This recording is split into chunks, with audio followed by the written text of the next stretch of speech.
আপু, তুমি সব কি খাইতেছো? কেন বোন, ভাত খাইতেছি। আপু, আমি তা নিজের চোখে দেখতেছি যে তুমি ভাত খাইতেছো, কিন্তু তুমি পান্তা ভাত কেন খাইতেছো, তা পেঁয়াজ আর কাঁচামরিচ দিয়ে? মোনা, ওগরে যা খাইতে দিছি খাইতে দে। আর তুই দেখতেছিস না এখানে ছোট জামাইরে খাইতে দিছি, ছোট জামাইয়ের সামনে এগুলি কি শুরু করছিস তুই? মা, আমি শুরু করছি তোমার এটা মনে হইতেছে? মা, শুরু তো আমি করি নাই, শুরু তো তুমি করছো। এগুলো কি করছো মা? হ্যাঁ, এখানে বড় আপু আর দুলা ভাই আসছে, তুমি তাদেরকে কি করছো? মাটিতে বসে পান্তা ভাত খাইতে দিছো। আর আমার জামাইকে কত সুন্দর আদর আপ্যায়ন করে, এত সুন্দর করে টেবিলে বসিয়ে তাকে কি খেতে দিলে? হ্যাঁ, মাছের মাথা, মাংস। তাহলে আমার আপু কি দোষ করছে? হ্যাঁ, আমার আপু আর দুলা ভাইকে কেন তুমি মাটিতে বসালে? কিসের জন্য তুমি তাদেরকে পেঁয়াজ আর মরিচ দিয়ে পান্তা ভাত খেতে দিলে? হ্যাঁ, এগুলো কি করছো মা? আমি তো কিছু বুঝতেছি না। মা, একটা কথা বলি শোনো। হ্যাঁ, এক চোখে তেল আর এক চোখে লবণ এসব বিক্রি করো না, বন্ধ করো। হ্যাঁ, এসব ভেদাভেদ কেন করতেছো? ও তোমার কি মেয়ে না? আমি যেমন এই বাড়ির মেয়ে, ও সেম এই বাড়ির মেয়ে। তাহলে দুই জামার ভিতর এত ভেদাভেদ কিসের জন্য? এক জামাইকে মাটিতে বসাইছো আর এক জামাইকে সুন্দর মতো চেয়ারে বসাইছো। কেন করতেছিস তুই বুঝতেছিস না? ও তো আমার পেটের মেয়ে না, ও আমার সৎ মেয়ে। আর তুই এসেছিস আমার পেটের মেয়ে, এই জন্যই তো ওদেরকে পান্তা ভাত আর কাঁচামরিচ দিচ্ছি, আর জামাইরে আমি মাছের মাথা দিচ্ছি। বাহ মা, বাহ! আমি অবাক হয়ে যাচ্ছি তোমাকে দেখে। এই হচ্ছে আমার মা।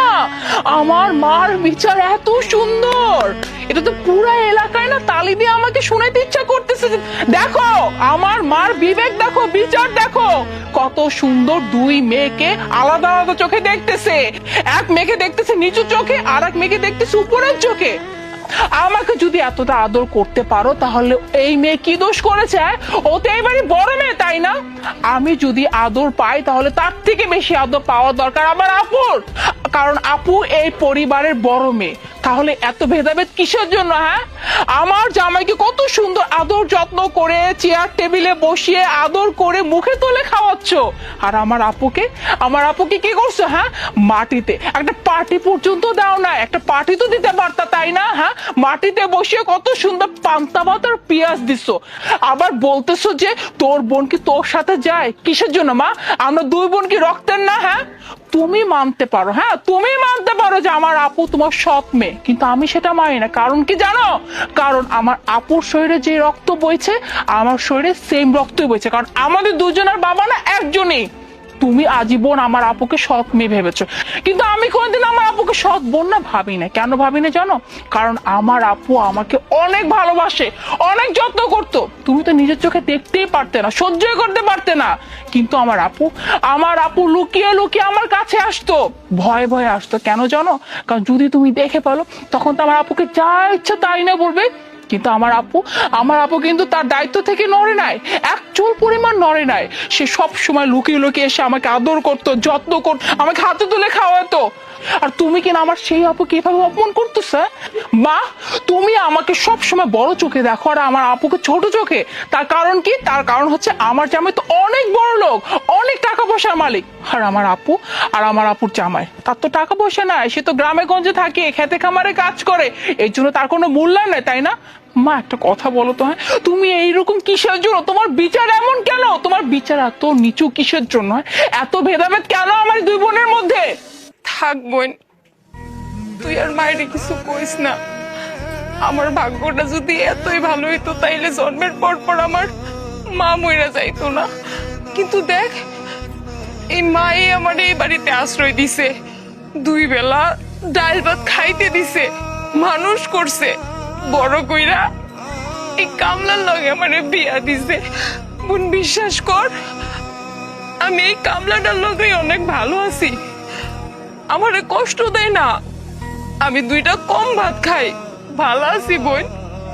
আর মাই যদি আমারে এই বাড়িতে আশ্রয় না দিত, আমি তো রাস্তাঘাটে বড় হইতাম রে বোন, আমাদের শিয়াল কুত্তায় সিরা ভাইরা খাইতো। তুই আর মায়েরে কিছু কইস না। তোর দুলাভাই না আমার বাড়িতে গিয়া কইছে তুই জামাই লইয়া বাড়িতে আইছস। বিশ্বাস কর বোন, তোরে একটা নজর দেয়ার লাইগা আমি পাগলের মতো ছুটাইছি। আমার ওই না করছিল আইতে, কিন্তু বিশ্বাস কর আমি শুনি নাই। তোরে তো ছোটবেলাতেই আমি কাহে গোলে কইরা মানুষ করছি, তুই আমার সন্তানের মতো। তোর লেগে আমি আমার সন্তানও নেই নাই, আর তোরে আমি দেহুম না, এটাই কি হয় বোন কো? মাইনে কিছু কইস না তুই, আমি তোর দুলাভাইরে লই আমি ওহনেই চাইতেছি গা, তোর এমন করিস না। কি তোমার বোনটা দেখা হইছে? তোমার আমি আগে মানা করছিলাম এই বাড়িতে যাওয়ানোর দরকার নাই। আমার কথা শুনলা না? আইসা বললা তুমি তোমার বোনরে দেখতে। তোমার বোনরে যদি তোমার দেহের শখ মেটে তাইলে তুমি চলো, এই বাড়িতে আমি আর এক মুহূর্তে থাকুম না। চলো তুমি। না দুলা ভাই, আপনি কোথাও যাবেন না। আপনি এখান থেকে যদি যান তাহলে আপনি ন্যায্য বিচার পেয়ে তবেই যাবেন, তার আগে না। আর মা, তোমাকে একটা কথা বলি, হ্যাঁ, তুমি হয়তো ভুলে যেতে পারো কিন্তু আমি না কিচ্ছু ভুলি নাই। হ্যাঁ, আমার এই বোনটা এই ফ্যামিলির জন্য কি কি করছে এগুলো আমার সবকিছু মনে আছে। মা, তোমার কি এটা মনে পড়ে? হ্যাঁ, আমি যখন বিয়ে করে এই বাড়ি থেকে চলে যাই তখন তখন তোমার পাশে কে ছিল? এই বোন ছিল আমার।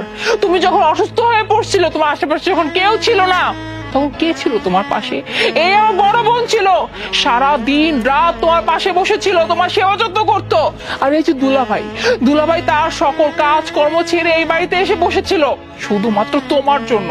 যদি তোমার কোনো কিছু হয়ে যায়, যদি তোমার কিছু লাগে, যাতে করে তোমার কোনো বিপদ না হয়, এর জন্য এই বাড়িতে এসে পড়েছিল। আর আমার এই বোনটা সারাক্ষণ তোমার পাশে বসেছিল, কখন মার কি লাগবে না লাগবে, মার কি কষ্ট হচ্ছে না হচ্ছে, এগুলা করার জন্য। আমি তো শ্বশুর বাড়ি থেকে আসতে পারিনি, কারণ আমার তো নতুন নতুন বিয়ে হয়েছে, আমি চাইলে আসতে পারতাম না। শুধুমাত্র এই দুইটা মানুষ তোমার পাশে ছিল, তোমার পাশে থেকে তোমাকে সুস্থ করে তুলছে। আর তুমি কিনা এতটাই অকৃতজ্ঞ একজন মানুষ যে কিনা তার এই মেয়েকে শুধুমাত্র সৎ মেয়ে ভেবে এতদিন তুমি তাকে দূরে ঠেলে রাখছো। হ্যাঁ, কিসের জন্য মা? তুমি কি একটাবার এটা ভাবো নাই? হ্যাঁ, ও আমার পেটের মেয়ে না, ঠিক আছে, কিন্তু ও তো কোনোদিন আমাকে সৎ মা ভাবে নাই। ও সবসময় আমাকে আপন মায়ের মতোই দেখতো, মা বলে রাখতো। কিন্তু আফসোস যে আমার আপুটা তার মার কাছ থেকে কোনোদিন ভালোবাসা পায় নাই। বাহ, কত সুন্দর। বাহ, আপনার এমন আচরণ দেখে আমার সত্যি তালি দিতে অনেক মন চাচ্ছিল। সেই ভাবতেও অবাক লাগতেছে, একজন মায়ের মন মানসিকতা কেন এমন হবে? মোনা, তুমি না আমাকে বলছিলা তোমার মা অনেক ভালো একজন মানুষ, অনেক প্রশংসা করছিলা, এই তোমার মায়ের ভালো গুণ। আজকে আমাদের বিয়ের পরে এই প্রথম আমি শ্বশুর বাড়িতে আসছি। আসার পর থেকে তোমার মায়ের আচরণ আমি খুব সুন্দরভাবে লক্ষ্য করতেছি। এই মানুষটা আমাকে অনেক আদর আপ্যায়ন করতেছে, আর এই যে বড় দুলাভাই, তার সাথে যা ইচ্ছা তাই আচরণ করতেছে। এমনকি তাদেরকে খেতে দিল তো দিল মাটিতে বসিয়ে পান্তা, মরিচ, পেঁয়াজ, এসব কিছু। কেন মা? উনি কে? আপনার মেয়ের জামাই না? ও সরি, মাই মিস্টেক, আমি তো ভুল করে বলছি। আপনার তো এটা সৎ মেয়ে। সৎ মেয়ে কখনো আবার আপন হয় নাকি? এটা আপনার চিন্তা ভাবনা। একটা মা কিভাবে এমন চিন্তা করতে পারে? আপনি তো মায়ের জাত, মায়েদের কাছে তো সন্তানের কখনো কোনো ভেদাভেদ হয় না।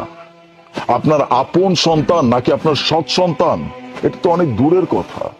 সবার আগে হচ্ছে আপনি একজন মা হয়ে দুইটা সন্তানের ভিতরে এমন ভেদাভেদ পায়।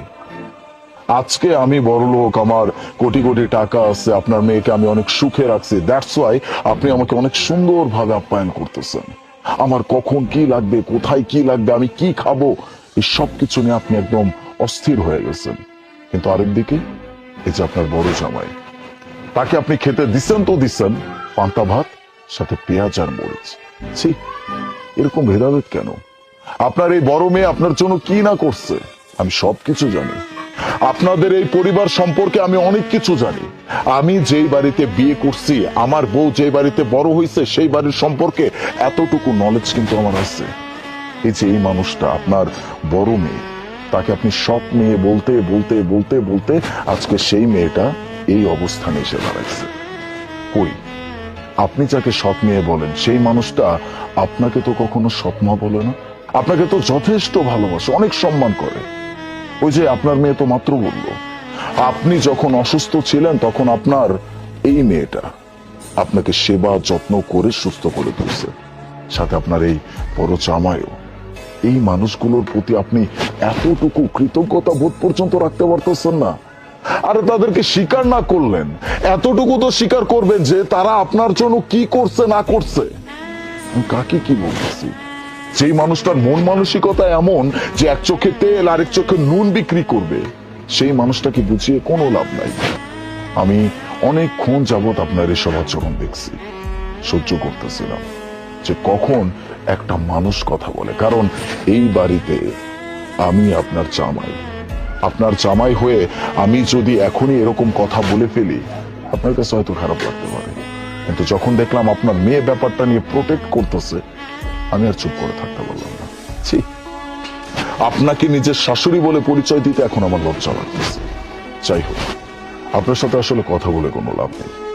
যে মানুষের এইখানটাতে সমস্যা, মানে তার চিন্তা ভাবনায় সমস্যা, সেই মানুষটাকে আমি যতই বুঝাই না কেন, সে যতক্ষণ পর্যন্ত তার চিন্তা ভাবনা চেঞ্জ না করতে পারবে, ততক্ষণ পর্যন্ত সেই মানুষটাকে কেউ চেঞ্জ করতে পারবে না। আপনাকে চেঞ্জ করার জন্য এতগুলো কথা বলতেছি না, আমি জাস্ট আমার কথাগুলো বললাম। আজ বাদে কাল যদি আমার অবস্থার পরিবর্তন হয়ে যায়, আমার টাকা পয়সা বাড়ি গাড়ি সবকিছু আমি হারায় ফেলি, তখন তো আপনি আমার সাথে এমন আচরণই করবেন। আপনার বড় জামাইয়ের সাথে যেমন আচরণ করতেছেন, সে গরিব বলে আপনি তাকে দেখতেছেনই না, তুচ্ছ তাচ্ছিল্য করতেছেন তাকে আপনি।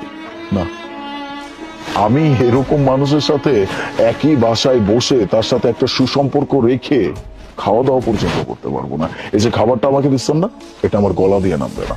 মোনা, এই বাড়িতে আর এক মুহূর্ত না। এইরকম মন মানসিকতার মানুষের সাথে আমি অন্তত একটা মুহূর্তও কাটাইতে চাই না। চলো এখান থেকে। হ্যাঁ আলিফ, তুমি ঠিকই বলছো, আমি আর একটা মুহূর্তে এ বাড়িতে থাকবো না। কারণ যে বাড়িতে আমার বড় আপু আর আমার দুলা ভাইয়ের কোনো সম্মান নাই, তাদেরকে এতটা অপমান করা হয়, সেই বাড়িতে আমি একটা সেকেন্ডও থাকবো না। যে বাড়িতে কিনা আমার জামাইকে এতটা আদর করা হয়, সম্মান দেওয়া হয়, যত্ন করা হয়, কিন্তু আমার বড় বোনের জামাইকে ঠিক ততটাই তুচ্ছ তাচ্ছিল্য অপমান করা হয়, সেই বাড়িতে আমি থাকবো না। চলো। দাঁড়া মা, মা দাঁড়া। বাজান, আমি জানি আমি ভুল করছি, আমি অন্যায় করছি। আমি কোন সময় ওরে আমার নিজের সন্তান মনে করি নাই। সব সময় আমি মনে করছি যে ও আমার সতীনের মেয়ে, আমার সৎ মেয়ে, ও আমার পেটের মেয়ে না। আর মোনা, মোনা আমার পেটের মেয়ে। তাই সব সময় মোনার কাছে আমি ওর নামে আজে বাজে কথা কইতাম ওর সাথে তুই মিশবি না, ওর লগে বেশি কথা কবি না, কারণ এটা তো সৎ বোন, এটা তোর আপন বোন না। কিন্তু আমি ভুলছিলাম, আমার মোনাই সঠিক ছিল। আমি আমার মেয়ের কর্তব্য পালন করতে পারি নাই, কিন্তু মোনা ওর বোনের কর্তব্য পালন করছে। আমি অনেক বড় অন্যায় করে ফেলছি বাবা। আমি ওকে দুই বোনের ভিতরে সব সময় ভেদাভেদ সৃষ্টি করছি। আমি এটা ভুল করছি, আমারে তোমরা ক্ষমা করে দাও বাবা, ক্ষমা করে দাও। না না আম্মা, আপনি কেন আমার কাছে মাপ চাইতেছেন? আপনি আমার কাছে মাপ চান, নিজেরা ছোট করতেছেন। আসলে হয়েছে কি আম্মা, ছোটবেলা থেকে বাপ মায়ের আদর পাই না। আমি যখন অনেক ছোট, তখন আমার মা মারা যায়, তাই কোনোদিন বাপ মায়ের আদর কখনো পাইনি। আপনার মায়ের যখন বিয়ে করি, তখন মনে করছিলাম আমি আমার মা পাইছি, মায়ের আদর পামু। কিন্তু আমার হলো পোড়া কপাল, জন্ম থেকেই পোড়া কপাল, মায়ের আদরটা আর পাইলাম না। যাই হোক আম্মা, আমার না জানেন না কোনো কষ্ট নাই। আমার এই দুনিয়াতে যত কষ্ট ছিল সব আমি ভুলে গেছি, কারণ আমি তো মা পাইছি। মায়ের আদর কোনোদিন পাই নাই, আমি আজকে মা পাইছি। আমি অনেক খুশি আম্মা, অনেক খুশি আজকে। বাজান, আজ থেকে জানবো যে আমার আরো দুটো ছেলে আছে, যেমন তুমি আর আলিফ। আমি আলিফরে যে চোখে দেখি, আজ থেকে আমি তোমার ওই চোখে দেখবো বাবা। আমি কোনো সময় তোমার লাগার খারাপ ব্যবহার করবো না, কোনো অন্যায় করবো না। আমার আলিফ যে এনে বসে খাইবো, তুমি আজ এনে বসে খাইবা, দুজনে এক লগে বসে খাইবা। আসো বাবা, আসো।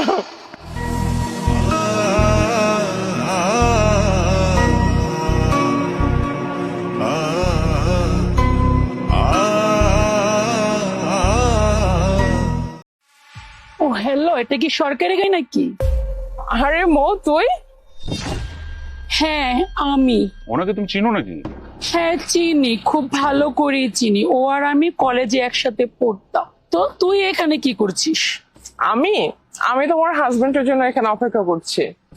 ও তোর হাজবেন্ডের জন্য অপেক্ষা করিস? তোর তোর হাজবেন্ড কিতে করে আসছে, অটোতে নাকি বাসে? না না, বাসে বা অটোতে করে আসবে না। হয়েছে হয়েছে, থাক, আর একটাও মিথ্যা কথা বলতে হবে না। আমি এখন খুব ভালো করে জানি তুই তুই খুব বড় একটা মিথ্যা কথা বানিয়ে বলবি যে তোর হাজবেন্ডের গাড়ি আছে, বাড়ি আছে, আর তোর হাজবেন্ড প্রাইভেট কারে করে আসতেছে। আসলে এগুলো কোনো কিছুই নেই, কারণ তোকে দেখেই বোঝা যাচ্ছে যে তোর একটা ছোট লোক বা কোনো অফিসের দারোয়ানের সাথে বিয়ে হয়েছে। আচ্ছা মৌ, আমি তোর সাথে কেন মিথ্যা কথা বলতে যাব তুই একটু বল আমাকে। তুই না আগে আমার গাড়ির সামনে থেকে সর, কারণ এত বড় গাড়িতে যদি স্কেচ পড়ে না, তাহলে তুই আমাকে এটা ঠিক করার জন্য টাকা দিতে পারবি না, কারণ তোর কাছে এত টাকা পয়সা নেই। মৌ, তোর সাথে আমার এতদিন পরে দেখা হয়েছে, কোথায় তুই আমার সাথে ভালো দুটো কথা বলবি তা না, তুই আমার সাথে দুর্ব্যবহার করেই যাচ্ছিস।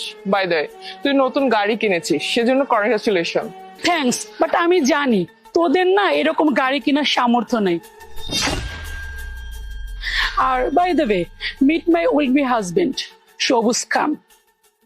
আর এই গাড়িটার দাম কত জানিস? 50 লক্ষ টাকা। জীবনে এরকম গাড়ি চোখে দেখেছিস? আর তোরা তো জীবনে কোনোদিন এই গাড়ি কিনতে পারবি না, শুধু দেখি আফসোস করবি। হ্যাঁ ঠিক বলেছিস, গাড়িটা কিন্তু তোর বেশ সুন্দর। সবুজ জানো, ও আর আমি যখন একসাথে কলেজে পড়তাম না, সবাই না শুধু ওকে দেখতো, আমাকে না কেউ দেখতোই না, আমাকে কেউ পাত্তাই দিত না, সবাই শুধু ওর পিছে পিছে ঘুরতো। মানে ও ছিল ভাইরাল পার্সন। ওর হেয়ার স্টাইল, ওর কথা বলার স্টাইল, ওর ড্রেস আপ, সবাই এগুলো দেখে ওর পিছে পিছে ঘুরতো।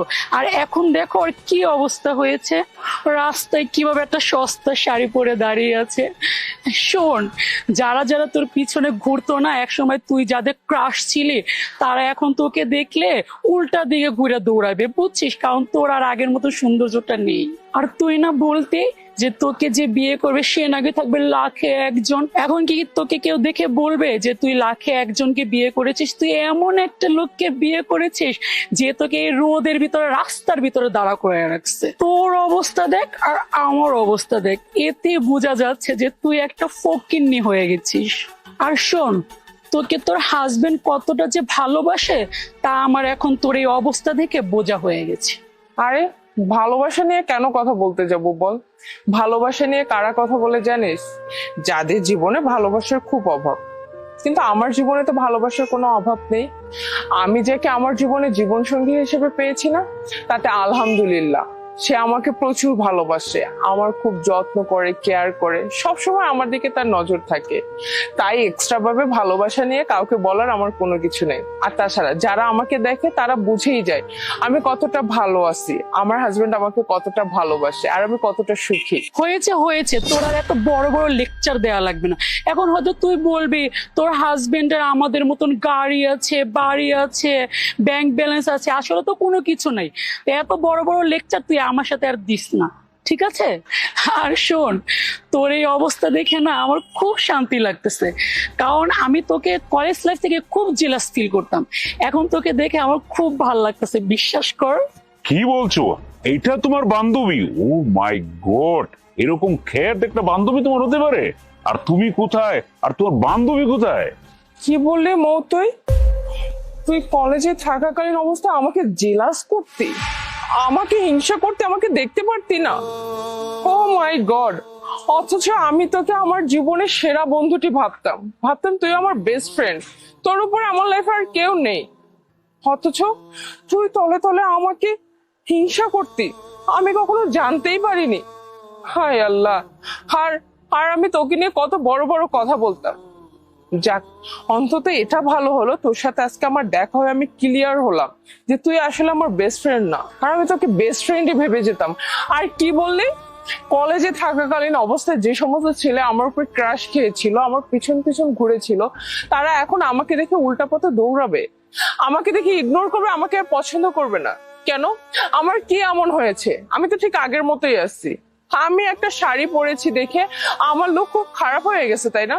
শোন, একটা কথা মাথায় রাখবি, আমার কিন্তু এখন বিয়ে হয়ে গেছে, আমি অন্যের স্ত্রী। আমার শ্বশুর বাড়ির লোকজন আমার হাজবেন্ড যেভাবে চাইবে ঠিক সেইভাবেই আমার চলতে হবে। তারা যদি চায় আমি ওয়েস্টার্ন পরবো, তারা যদি চায় আমি শাড়ি পরবো। আর শাড়িতে কি এমন আছে, আমি এটা পরতে খুবই কমফোর্টেবল, আমার কাছে কোনো অসুবিধা মনে হয় না। আর আমি তাদের অবাধ্য হয়ে এমন কোনো কিছুই করব না যাতে আমার শ্বশুর বাড়ির মান সম্মান চলে যায়, আমার হাজবেন্ডের মান সম্মান চলে যায়। আচ্ছা, তোর হাজবেন্ড কয়টা কি? হ্যাঁ, নিশ্চয়ই কোনো অফিসে জব করে। আর কত, হয়তো বা 15 থেকে 20 হাজার টাকা স্যালারি পায়, তাই না? আর আমার বয়ফ্রেন্ড কি করে জানিস? তার পার ডে ইনকাম আছে 1 লক্ষ টাকা। আর এখন তুই হিসাব করে দেখ যে তার মান্থলি বেতন কত হয়। আর শোন, তোকে আর একটা সুখবর দিচ্ছি, এরকম গাড়ি না আমাদের 10-12টা আছে, আর সামনের মাসে আরো কয়েকটা গাড়ি কিনবো, বুঝতে পেরেছিস? ও তো একটু কম বলছে, মাসে 30 লক্ষ টাকা। এটা ঠিক আছে, এটা আমার স্যালারি। আর এক্সট্রা ইনকাম প্রায় মাসে 60 থেকে 70 লক্ষ টাকা। বাহ, তাহলে তো খুবই ভালো। তোর বয়ফ্রেন্ডের তো মার্শাল্লাহ ভালো ইনকাম।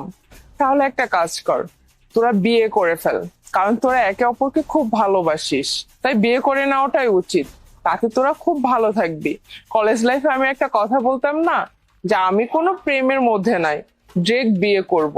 কারণ প্রেম করে সময় অপচয় করার মতো মেয়ে আমি না। তাই তোদেরকেও বলছি, তোরা বিয়ে করে ফেল, তাতে তোরা ভালো থাকবি। এই শোন, বিয়ে করব না না করবো এটা সম্পূর্ণ আমার ব্যক্তিগত ব্যাপার। তুই এত কথা বলিস না, হ্যাঁ, এত বড় বড় লেকচার দিস না আমাকে।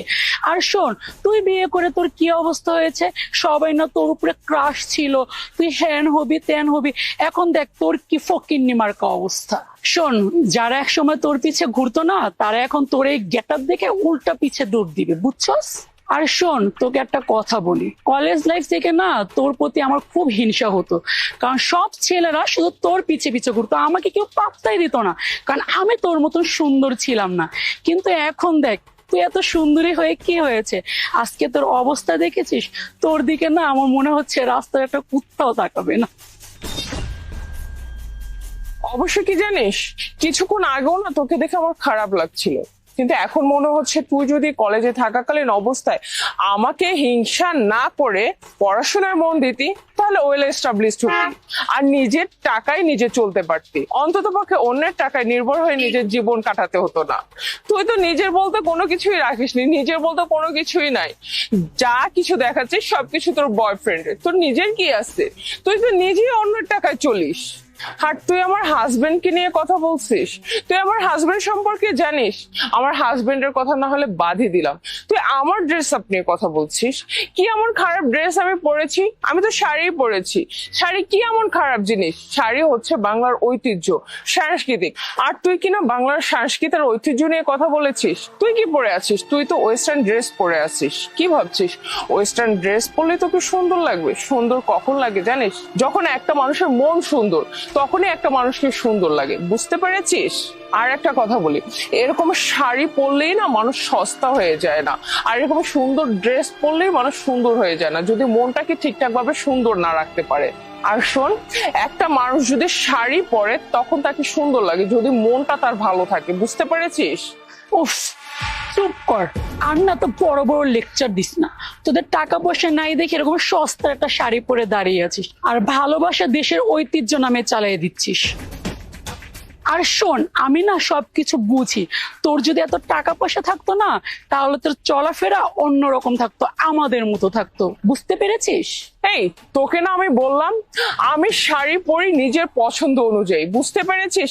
আমার পরতে ভালো লাগে তাই পরি, কিন্তু তুই বারবার আমাকে ছোট করেই যাচ্ছিস। আর শোন, আমার হাজবেন্ড এমন একজন মানুষ, আমার হাজবেন্ড কি করে সেটা যদি শুনিস না, তাহলে তোর পা থেকে মাটিটা সরেও যেতে পারে, বুঝতে পেরেছিস? আর শোন, আমি না পোশাক পরে আমার পছন্দ অনুযায়ী, আমার হাজবেন্ড আমাকে জোর করে না, আমার হাজবেন্ড আমার লাইফে পুরো ফ্রিডম দিয়ে দিয়েছে, আমার শ্বশুর বাড়ির লোকজন আমাকে পুরো স্বাধীনতা দিয়ে রেখেছে, কিন্তু আমি শালীনতা বজায় রেখে চলাফেরা করি, তোর মতো এরকম মডার্ন ড্রেস পরি না। যেহেতু আমি একজন বিবাহিত মেয়ে, আমি বাঙালি, তাই আমি শাড়ি পরি যাতে আমার হাজবেন্ডের সম্মান থাকে, আমার শ্বশুর বাড়ির সম্মান থাকে, বুঝতে পেরেছিস? আর আমার হাজবেন্ডকে নিয়ে তোর অনেক আগ্রহ না, সে কে, কি করে, কোথায় চাকরি করে, কত টাকা বেতন পায়, তাহলে তোকে বলেই দেয় যে আমার হাজবেন্ড কে। আমার হাজবেন্ড না এই এলাকার ডিসি। ডিসি মানে? মাহিব সরি আমার একটু লেট হয়ে গেল, চলো। আসসালামু আলাইকুম স্যার। ওয়ালাইকুম সালাম। আরে আপনি কে? আরে তুমি ওনাকে চিনছো না? উনি তো এলাকার সম্মানিত একজন ডিসি সাহেব, যার কথা এলাকা চলে। ও মেঘ, তুমি চলে এসেছো, ভালোই হয়েছে তুমি একটু লেট করে আসছো। তুমি লেট করে আসাতে আমি অনেক কিছু বুঝতে পেরেছি। আমি তোমাকে পরিচয় করিয়ে দিচ্ছি। এ হচ্ছে মৌ, আমার কলেজে থাকা অবস্থায় সবচাইতে ভালো বন্ধু, কাছের বন্ধু, বেস্ট ফ্রেন্ড আমার। তুমি হয়তো এতক্ষণে দেখে বুঝতেই পেরেছো এখানে কি হচ্ছিল বা কি হচ্ছে। শোন মৌ, তোকে একটা কথা বলি, একটা মানুষের কাজ কর্ম বা ড্রেস আপ কখনোই তার পরিচয় বহন করে না। একটা মানুষ শাড়ি পরতেই পারে, একটা মানুষ নর্মাল ভাবে চলাফেরা করতেই পারে, এটা তার কমফোর্টেবল। সে যেভাবে কমফোর্ট ফিল করবে সে ঠিক সেইভাবেই চলাফেরা করবে। তাই বলে যে তাকে তুচ্ছ তাচ্ছিল্য করতে হবে, এটার কিন্তু কোনো মানেই আসে না। শোন, নিজেকে বদলা, মানুষকে মানুষ ভাবতে শুরু কর। সবাইকে না এত অহংকার দেখিয়ে বেড়াস না। টাকার গরম আজ আছে কালকে নাও থাকতে পারে, কিন্তু একটা বন্ধুত্ব, একটা সম্পর্ক না আজীবন থাকবে। দেখবি বিপদে পড়লে সম্পর্কগুলো এসে তোর সামনে দাঁড়াবে। টাকা অনেক সময় না বিপদ কাটায় না, টাকা সবসময় সাথেও থাকে না। তাই তোকে একটা কথা বলি, মানুষকে একটু সম্মান কর, তুই নিজেও সম্মান পাবি আর অনেক ভালো থাকবি। তাছাড়া তুই যে টাকার গরম দেখিয়ে যাচ্ছিস আমার সাথে, সেটা কিন্তু তোর ইনকামের টাকা না বা তোর একান্ত নিজের টাকা না, সেটা কিন্তু তোর বয়ফ্রেন্ডের টাকা। আজকে যদি তোর বয়ফ্রেন্ড তোকে ফেলে চলে যায় না, তোর কিন্তু নিজে বলতে কোনো কিছুই থাকবে না। তাই আগে নিজে ইনকাম কর, নিজের স্থান শক্ত কর, তারপর অহংকার করা শুরু কর। তখন না হয় মানা যাবে যে তোর নিজের বলতে অনেক কিছু আছে, তাই তুই অহংকার করছিস। আচ্ছা, এটা তোমার বান্ধবী, তোমার কথা শুনে বুঝতে পারলাম যে তোমার বান্ধবী তোমাকে অনেক তুচ্ছ তাচ্ছিল্য করছে। সত্যি বলতে কি জানেন, মাহি খুব সহজ সরল জীবনযাপন পছন্দ করে। মাহির মধ্যে কোনো অহংকার নেই। ও চাইলে প্রতিদিন অনেক কিছুই খরচ করতে পারে, কিন্তু সেটাও করে না, কারণ অপচয় করা ভালো না। এনিওয়ে মাহি, চলো। আসি, ভালো থাকবি। নেক, চলো। ভালো থাকবেন। মৌ ভেরি ব্যাড, ওনাকে তুমি চিনো না। উনি একজন সম্মানী ব্যক্তি, মানুষের সাথে কথা বলতে হলে একটু ভদ্রতা বজায় রাখবে অ্যাটলিস্ট, বুঝতে পারছো?